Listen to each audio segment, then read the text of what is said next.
오늘 함께 나눈 말씀 가지고 효라는 제목의 말씀으로 은혜를 나누고자 합니다. 오늘은 어버이 주일입니다. 부모님이 아직 생존해 계시다면 부모님의 사랑 그리고 그 은혜를 마음속에 새기면서 감사하며 부모님께 어떻게 하면 조금이라도 더 효를 할 수 있을까 생각하고 다짐하고 결단하는 귀한 예배가 되어야 될 줄 믿습니다. 혹 살아계시지 않다 할지라도 부모님이 그동안 쏟아부어 주셨던 사랑 그리고 은혜 마음속으로 기리면서 부모님의 가르치심이었지요.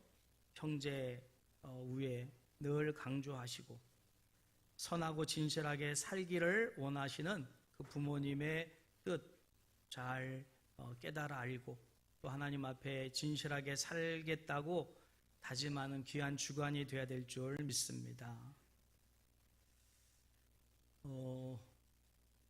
엊그제 아버님 모시고 어머님 또 산소를 갔다 왔습니다. 뵐 때마다 늘 어머님 베풀었던 그 사랑 그리고 아까 부른 찬양이 늘 생각이 나는 것, 늘 기도하시며 늘 말씀 보시며 늘 그저 오직 자식 생각에 그 애쓰셨던 어머님 생각이 눈에 선합니다. 그래서 이제 연례 행사가 됐는데 거기 가서도 또 색소폰을 해야 되고 오늘도 이제 물려받은 거라서 늘 죄송한 게 연습도 못하고 하다 보니까 늘 죄송스럽긴 한데 3절 때는 여러분도 함께 노래 부르면서 부모님 생각하면서 그 은혜 그 사랑 어떻게 하면 더 효를 할까 그렇게 다짐하는 귀한 시간이 됐으면 좋겠습니다.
슬퍼 가장 쉽게 정의해 본다면 뭘까?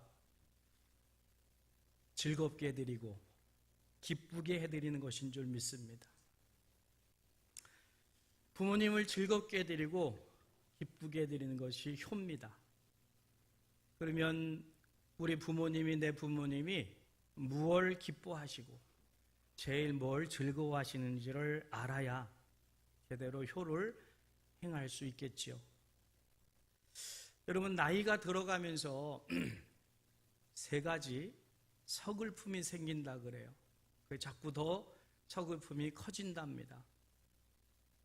첫째는 여기저기 많이 아파지면서 몸이 아프다 보니까 서글퍼진다는 거예요. 나이가 들어가면서 더 많아집니다. 괜찮던 허리도 아프고 어깨도 쑤시고 무릎도 저리고. 근데 이걸 시시콜콜이 아프다 자식들에게 얘기하면 자식들이 좋아할 리가 없지요. 그러니까 웬만한 거는 그냥 그러려니 안고 가는데도 불구하고 자꾸 더 아파가는 거예요. 그러니 누구에게 말하지도 못하고, 그러니 아픈 내색 안 하려니 서글퍼진다는 거죠. 멀리 떨어져 있는 자식에게 아프다 그러면 오라는 소리가 되고, 유병여 집사님도 자녀가 셋이라고 듣고 있는데 다 떨어져 있으니 이제 자녀들은 엄마 이제 나오시라고, 연세가 있으니까 모시겠노라고. 이제 일단은 떨어져 있으니까 그렇지 못한 거예요. 어제 돌아가시기 전에도 몸이 안 좋았대요. 그래서 남편이 병원에 누워 있음에도 쉬고 싶은데 내가 더 죽게 됐다. 어디다가 하소연하지도 못하고. 나이가 들어가면서 여러분은 어떠신지 몰라요. 제 경우에가 그래요. 60이 넘어가니까요, 양말도 서서 못 신겠어요. 이게 안 올라가요. 끝에 걸쳐지지가 않아가지고 앉아서 하다 보면 허리도 아프고 땡기고. 참 나이 든다는 게 그런 것 같더라고요. 여러분, 아직 서서 양말을 신을 수 있는 분들은 젊은 겁니다. 앞으로 나이가 들어가면 잘 되던 것도 안 되는 거예요. 힘들고 어렵습니다. 그래서 아픈 게 자꾸 더 심해지겠죠? 그러면서 서글퍼진다는 거예요. 그러니 여러분, 부모님 어디 아프신 데 없냐고 자주 물어봐 드리고, 조금이라도 편찮다 그러면 병원에 얼른 모시고 가는 것이 효인 줄 믿으시길 바랍니다. 귀찮아하지 말고, 또 아프냐고. 그런 자식은 안 계시겠죠? 근데 이게 늘 아픈 거예요. 몸이 다 아프다 보니까, 아까도 그랬죠? 찬양 끝나고 앉을 땐가 어디선가 어이쿠 하는 소리가 들렸는데, 이게 앉았다가 쓰는 것도 이게 쉽지가 않아요. 소리가 저절로 나요. 이해가 됩니다. 저도 그러니까. 이번에 신방 가면서 제일 어려웠던 것이 맨바닥에 앉는 거예요. 그래서 얼마나 이게 어려운지. 근데 요즘은 식당도 거의 다 이게 좌식으로 다 바뀌더라고요. 그래서 웬만한 데 가면 다 바뀌어 있어요. 그래서 얼마나 고마운지 몰라요. 의자에 있는 게 편합니다. 여러분, 부모님 연세가 많아지면 당연히 여기저기 아픕니다.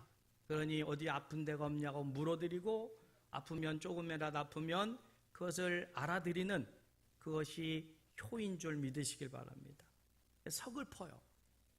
그 서글픔을 위로해드리는 게 효라는 거죠. 두 번째 서글픔은 외로움을 느끼면서 서글퍼진다는 거예요. 젊을 때야 일할 때야 얼마나 많은 그 일거리에 취해서 만나는 사람들도 많고 시간이 모자랄 정도로 그렇게 바삐 다녔는데, 은퇴를 하고 나니까 저희 아버님 표현 말대로 뒷방 늙은이 됐다고, 아무도 알아주지도 않고. 저희 아버님 표현이 늘 그래요. 하루 종일 있어봐야 전화 한 통 안 온대. 그래도 자식들 나름대로 전화하려고 애를 쓰는데도 불구하고 전화가 안 온다고 생각을 하셔요. 물론 자주 못해서 죄송한데 시간은 많은데 일이 적으니까 늘 시집간 딸 생각, 외국 나간 자식 생각, 또 아니면 또 손자, 손녀 생각, 밤낮 그것만 생각을 하시니까 근데 이제 찾아오지도 않지요. 또 전화도 없지요. 그러니까 외로운 거예요. 외로운 거. 여러분 찾아뵙지는 못하더라도 전화로라도 자주 안부를 물어서 이렇게 외로움 때문에 서글퍼지지 않도록 친근하게 그렇게 해드리시기를 주님의 이름으로 축복합니다. 그게 효입니다. 세 번째로 서글퍼지는 이유가 있는데 배고파서 서글프다는 거예요. 나이가 들어가면서 모든 장기가 약해집니다. 기능이. 그래서 이렇게 식사도 젊은 사람들 같이 많이 드시질 못해요. 또 입맛도 예전 같지가 않아서 그럼 조금이라도 많이 먹으면 탈이 나고 그러니까 적게 드시다 보니까 또 몸은 이제 기름기가 다 빠지고 또 영양이 또 부족하니까 쉽게 젊은 사람보다도 시장기를 느낀다는 거예요. 그럴 때마다 늘 쉽게 드실 수 있도록 간식거리, 땅콩, 과자, 좋아하시는 어떤 사탕 이런 것들을 늘 그래서 주변에 있어서 시장기가 느끼지 않도록 그건 돈도 많이 안 들잖아요. 그래서 늘 사실 못 먹으면 얼마나 서글픕니까? 근데 연세가 들어가시면서 자꾸 시장해진다는 거예요. 그래서 어떤 분은 시간만 지나가면 당이 떨어져가지고 힘들어하는 분들도 있어요. 그러니까 젊을 때하고는 전혀 다릅니다. 그러니까 식사 시간 꼭꼭 맞춰드리고 또 그전에도 간식을 드실 수 있도록 그게 효인 줄 믿으시길 바랍니다. 이번에 효도관광은 짧은 거리를 갔다 왔어요. 포천, 연천 이렇게 돌다 왔으니까 그래도 떡을 해서 드렸어요. 3시간 만에 식사를 하실 수밖에 없는 그런 상황인데도 혹시 시장할까 봐 떡도 해서 또 권사님들이 또 쑥을 뜯어와가지고 쑥떡을 해가지고 드렸는데 늘 이게 먹을거리가 옆에 있어야지 이 배고픔 시장기 때문에 서글퍼지지 않는다. 언젠가 삼성생명에서 어머니라는 제목으로 기업 광고를 낸 적이 있었어요. 이런 내용입니다. 21. 당신은 고개를 2개 넘어 얼굴도 본 적 없는 김씨댁의 큰아들에게 시집 왔습니다. 26. 시집 온 지 5년 만에 자식을 낳았습니다. 당신은 그제서야 시댁 어른들한테 며느리 대접을 받았습니다. 32. 자식이 밤늦게 급체를 알았습니다. 당신은 자식을 업고 읍내병원까지 밤길 20리를 달렸습니다. 40. 그의 겨울은 유난히 추웠습니다. 당신은 자식이 학교에서 돌아올 무렵 자식의 외투를 품에 안고 동구 밖으로 나갔습니다. 그리고 자식에게 당신의 체온으로 덮여진 외투를 입혀 주었습니다. 52. 자식이 결혼할 여자라고 집에 데려왔습니다. 당신은 분칠한 얼굴이 싫었지만 자식이 좋다니까 당신도 좋다고 하였습니다. 60. 환갑이라고 자식이 모처럼 돈을 보내왔습니다. 당신은 그 돈으로 자식의 보약을 지었습니다. 65. 자식 내외가 바쁘다며 명절에 고향에 못 내려온다 했습니다. 당신은 동네 사람들에게 아들이 바빠서 아침 일찍 왔다 갔다며 당신 평생 처음으로 거짓말을 했습니다. 오직 자식 하나 잘 되기만 바라며 살아온 한평생. 하지만 이제는 깊이 주름진 얼굴로 남으신 당신, 우리는 당신을 어머니라 부릅니다. 이 땅의 모든 어머니들이, 부모님들이 다 이런 모습으로 사시지 않습니까? 누가 뭐라고 그래도 이 세상에서 가장 고맙고 또 감사하고 사랑해야 될 대상이 누구냐?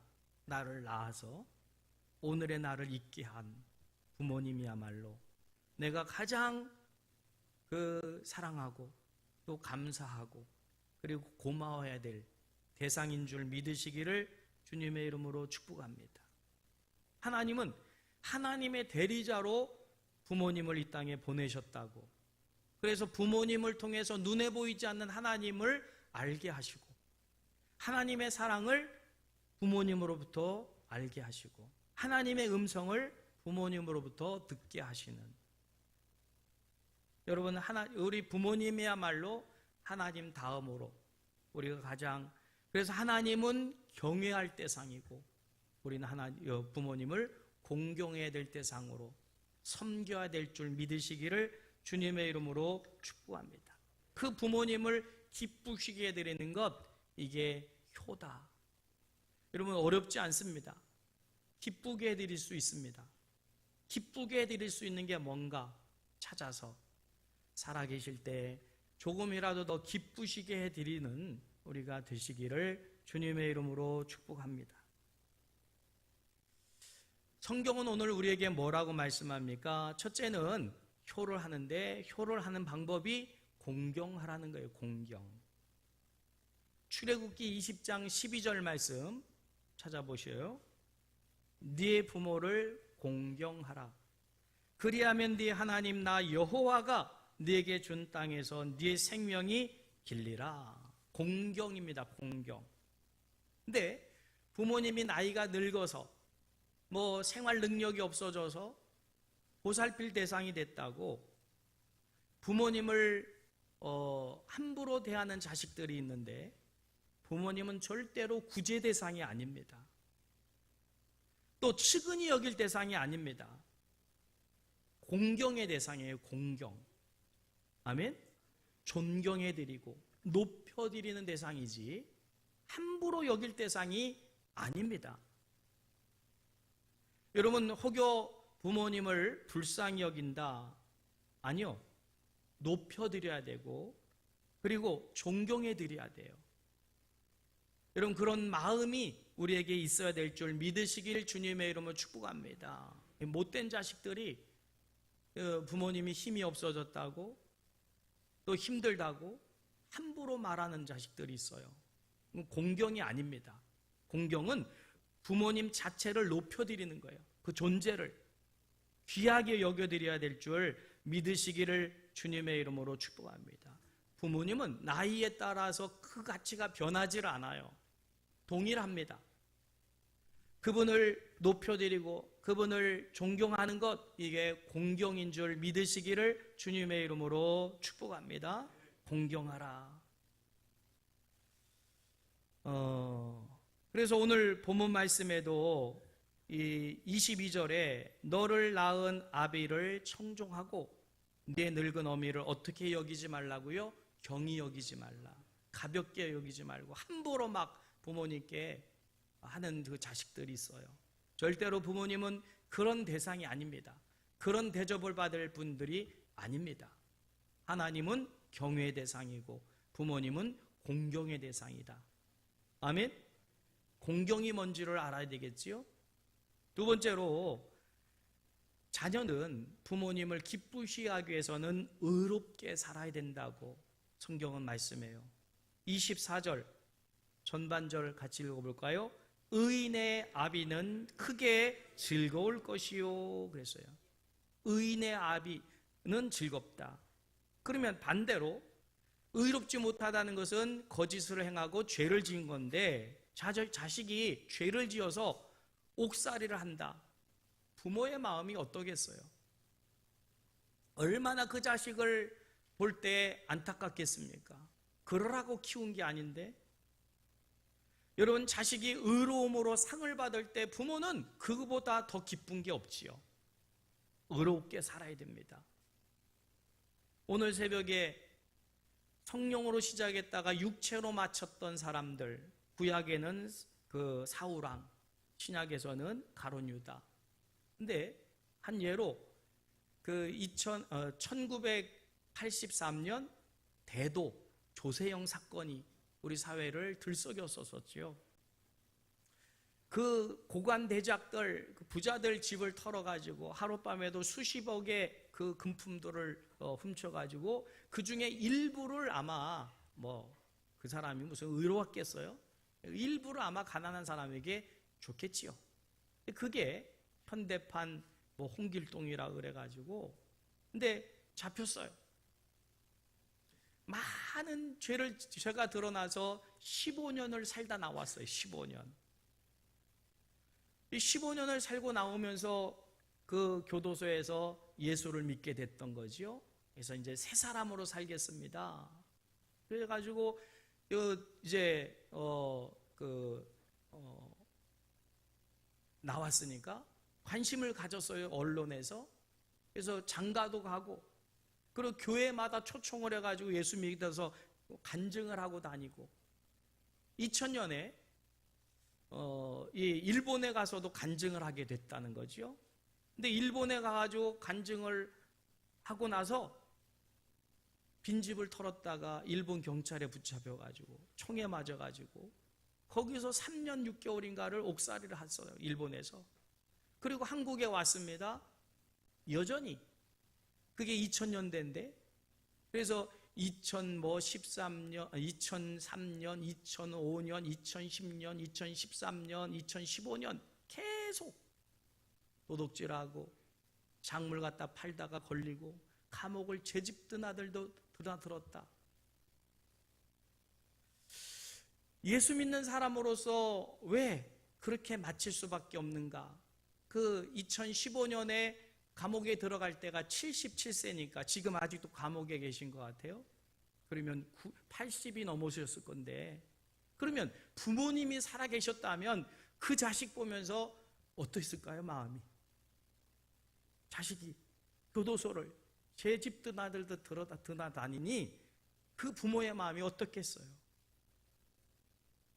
그래서 성경은 어떻게 하라고요? 부모님을 즐겁게 해드리려면 의롭게 살아서 상은 받지 못하더라도 죄는 짓지 말아라. 이게 부모님을 기쁘게 하는 것이다. 아멘. 그리고 또 뭐라고 말씀합니까? 지혜롭게 살아야 된다. 24절 후반절입니다. 지혜로운 자식을 낳은 자는 그로 말미암아 즐거울 것이리라. 지혜가 뭡니까? 돈 버는 지식을 말하는 게 아닙니다. 지혜는 부모님께 어떻게 효랄 줄 알며 형제를 어떻게 우애를 나눌 줄 알며 또 사람을 어떻게 하면 이게 기쁘게 할 줄 아는, 하나님을 기쁘게 할 줄 아는 것이 지혜입니다. 지혜로운 자식은 부모님을 기쁘게 합니다. 돈 많이 벌었다고 기쁜 게 아닙니다. 여러분, 하늘로부터 임하는 지혜를 통해서 모든 사람으로 더불어 화평을 이루게 살아갈 때 그 자식을 통해서 부모는 기뻐하는 거예요.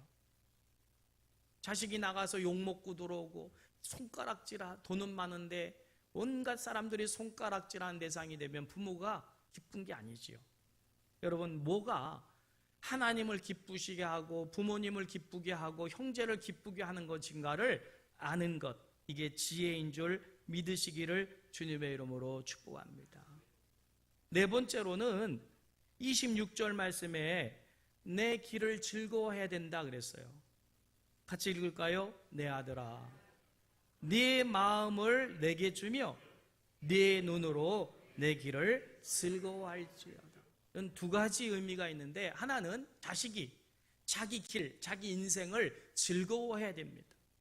근데 자식이 인생을 살아가는데 맨날 불평, 원망, 만족이 없어가지고 사느니 못 사느니 이러고 있으면 부모가 그 모습 보면서 얼마나 괴롭겠어요.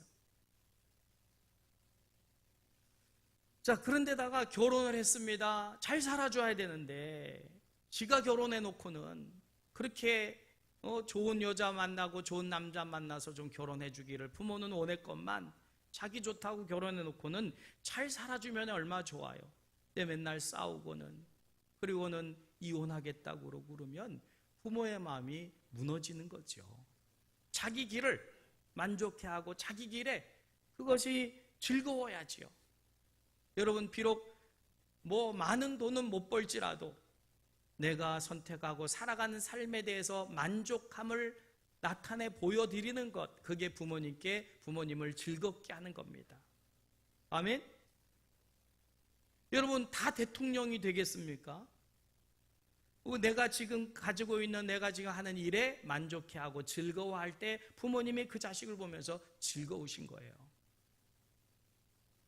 또 한 가지는 부모님의 살아온 삶, 부모님의 오늘까지 살아오면서 선택한 일들, 그 부모님의 어떤 철학이나 사랑, 이런 경험, 그리고 심지어는 나에게 하는 잔소리까지도 그 잔소리 안에 깊은 사랑이 배어 있음을 알고 인정해드리고,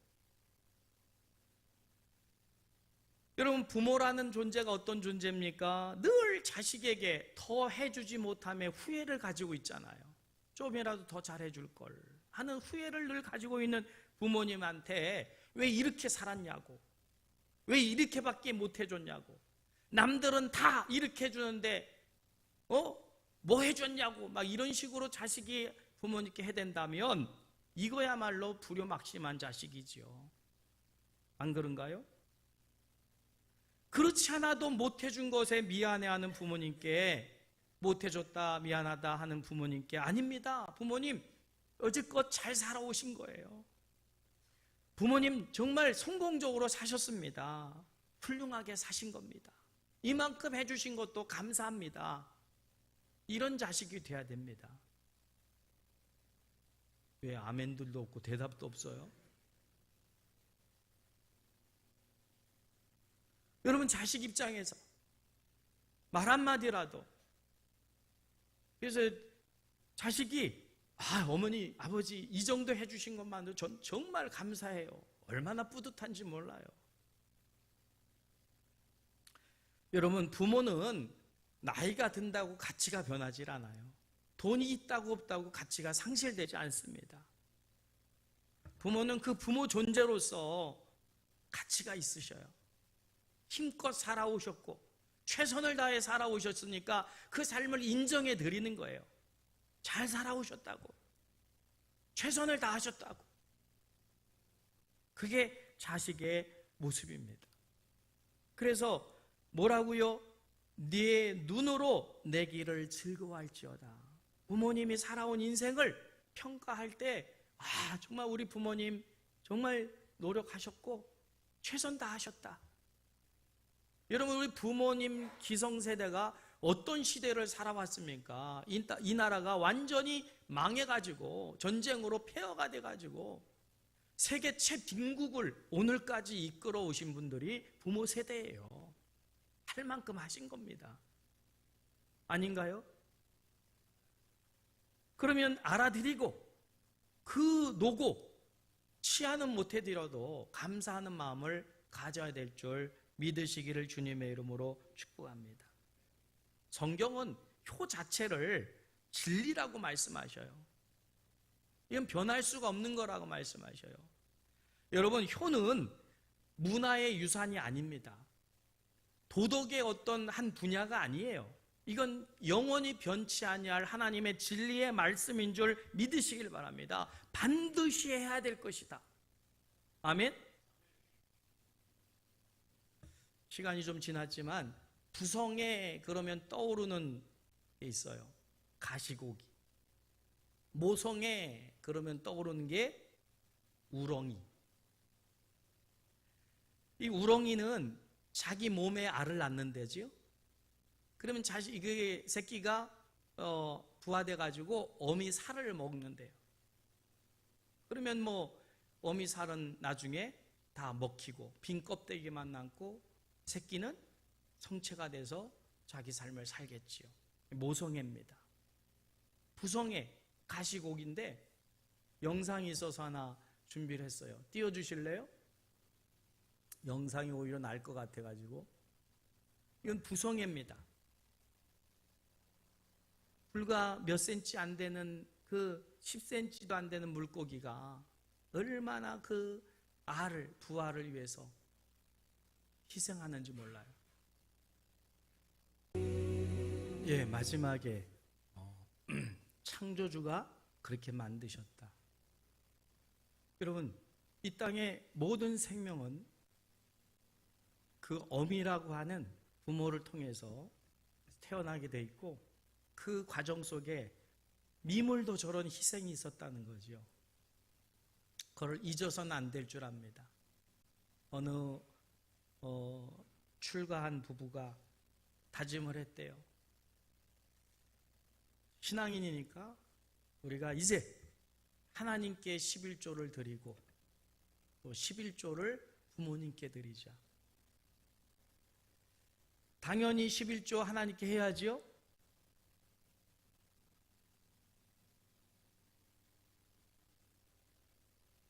시험 드리는 분 계신가요? 이 자식들 참 위대합니다. 11조를 또 부모님께 드리자. 복 받을까요? 안 받을까요? 쉬운 거 아닙니다.